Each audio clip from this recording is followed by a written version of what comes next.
Mary, there is also quite a bit of concern about readiness, about whether the expertise is there in order to keep this country safe. How do you see the purges, the changes at the FBI? Yeah, one of the things also I think that's troublesome is there is a lack of transparency here, right? This reporting in the New York Times, and of course also what Ken has just shared from his own reporting, the reporters, journalists are having to find either current or former officials within the FBI to learn about this. And the American people deserve to know if there's been sort of a massive sort of resource shift away from national security. That's counterterrorism efforts, counterintelligence efforts, the things that we rely uniquely on the FBI for here in the U.S. And if that's going to be a resource shift toward immigration or toward other threats, people need to know about that. That's an important part of government transparency. And it's hard to say right now what our readiness will be when even still from the very good reporting from Ken and from the New York Times, it's still unclear to me exactly how many have left, how many have been forced out, how many have been moved into other positions.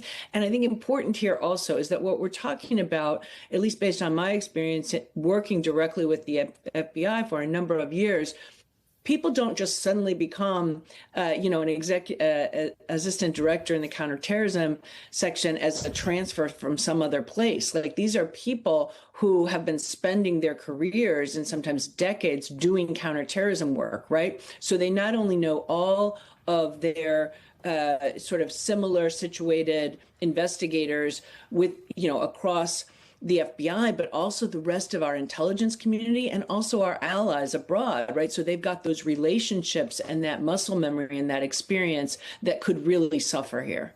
So there's the national security side of it, Mary, but there's also the public corruption side of it. I mentioned a moment ago, the disbanding of the public corruption, the federal unit at the Washington field office, the same one that investigated Donald Trump and his efforts in the 2020 election.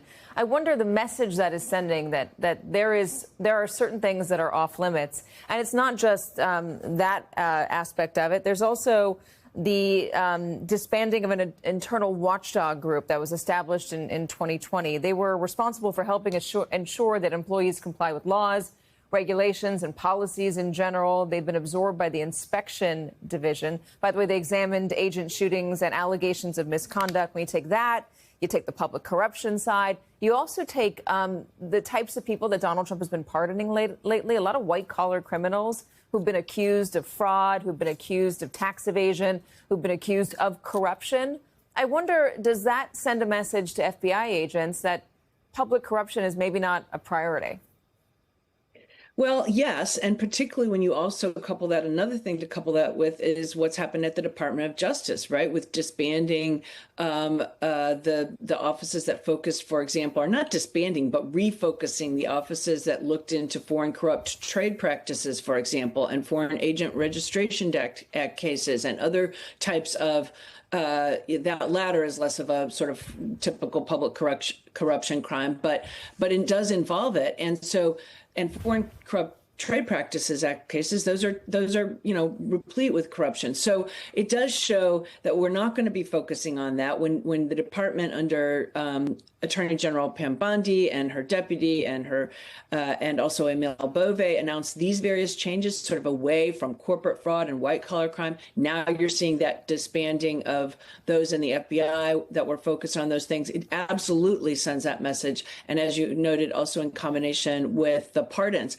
The other office that you mentioned, that is an office that was very important, and it was established in part in response to rulings by the Foreign Intelligence Surveillance Court, right? There were some problems that were brought to the attention of the Foreign Intelligence Surveillance Court, and part of these efforts were to have within this new office within a few years ago within the FBI were to try to make sure that there was better oversight, that surveillance would not be abused or misused, whether intentionally or unintentionally. And so to have that go away, also in combination with talking about weaponizing weaponizing the Department of Justice. Of course, they're saying that's not what they're doing, but as you see who they're going after, and Dan Bongino talking about bringing up, kind of old cases to reinvestigate involving the Russia investigation, involving the leak of the Dobbs opinion, things that have already been investigated. This combination sounds very alarming because if you do not have robust compliance with the guidelines and the rules and the Constitution, you could have some real overreach. David, I see you nodding vigorously. I want to play a little bit of Dan Bongino. This is a soundbite, a number of sound bites when he was talking about the FBI before he got the position of deputy director. This is from our friends on Jen Psaki's show. There's no longer any question the FBI conspired to crush people's civil rights. The FBI has not thought any of this through. Here now we're starting to dig into, has the FBI thought this through? Folks, I'm sorry that we're at the point where I have to tell you not to talk to the FBI if you are a Republican. We do not live with a serious law enforcement entity anymore at the FBI. So we're talking right now about the FBI, and I want to get you on this, but take a broader look at this and what the Trump administration, not just at the FBI or DOJ, has been doing of late. And this is, I think, worth a read from The Atlantic. Trump and his administration have abolished agencies and imposed sweeping tariffs, even when they don't have the legal authority to do so. They are deporting people without due process. Top aides are floating the idea of suspending the writ of habeas corpus, one of the most important constitutional protections against unlawful detention. Judges who are the target of threats from the president fear for their safety. So do the very few Republicans who are willing to assert their independence from Trump. This is an article in The Atlantic that talks about the unconstitutional conservatives wondering what in the world happened to the Republican Party. Well, he's not the only one wondering about that. I mean, look, what we have to do right now is distinguish between the Republican Party and conservatism, because the two are increasingly far apart. And it's also true that the Republican Party and reality are increasingly far apart. I mean, when you look at the critique of the FBI from the MAGA right during the Biden years in particular, and during much of the Trump years, it was really predicated on two absolute fictions. Fiction number one was that there was no reason to investigate the Trump campaign's potential ties to Russia, that was all just concocted, but there was ample reason to investigate. And then fiction number two was that the wave of prosecutions of the January 6ers, for example, Trump and his allies after January 6th, that wave of prosecutions was a wave of prosecutions of innocent people. So if you're living through in those two fictions, if you think that those two things, which are completely false, that the Russia investigation was never merited, that the prosecutions of those who tried to steal the election were never merited, that's how they hooked the Republican public into believing that the FBI, nobody's saying is perfect, but a flawed institution that was generally doing a lot of good things for the American people, was in fact nothing but an ideological engine of oppression of Republicans. And that's what you see from Dan Bongino. And it's just completely at odds with reality. And yet, if you talk to Republicans around this country, that has embedded in them. It is embedded in them from the beginning that both the Russia investigation and the investigation of the people who tried to steal the election, all of that was weaponization. And so in many ways that they think that the Biden administration had corrupted the FBI and they're setting it right. And that's the mindset, but that mindset is rooted in some fiction. Is that pervasive? I mean, I'm talking about the old school Republicans, or at least the longstanding lawmakers in Congress, the ones who have been there from before Donald Trump got around, not just the Congress people who got elected post Donald Trump or in Donald Trump's image. Is that how the John Thunes of the world, the John Cornyn's think? Do they believe this? Because no, I don't think the John Thunes or the John Cornyns of the world think this. So why don't we hear more from them? Is it just because they're worried about a primary, or are they worried about their safety? All of the above. I mean, one of the things that we have seen from Republican politicians, there's a couple of things in play here.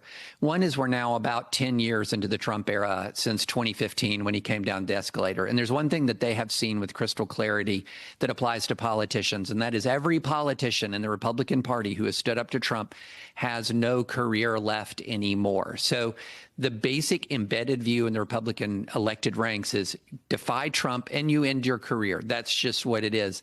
And then the other thing that they have seen is that Trump keeps coming back. He keeps winning. He won unexpectedly in 2016. He came back and won again in 2024 after he triggered a violent attack on the Capitol.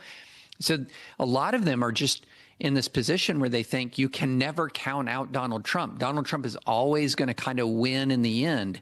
And so they also have that serious fear for their personal safety. Peter Meyer, former congressman, said this right after 2020, that there were many members of Congress who are voting not to certify the election, not because they thought there was anything wrong with the election, but they were worried about their families. And so this is a very real thing out there.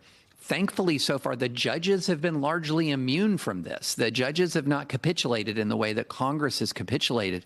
But even amongst those members who know that there was a lot of improper activity in the 2016 campaign, that there was an enormous amount of illegal activity in 2020, for example.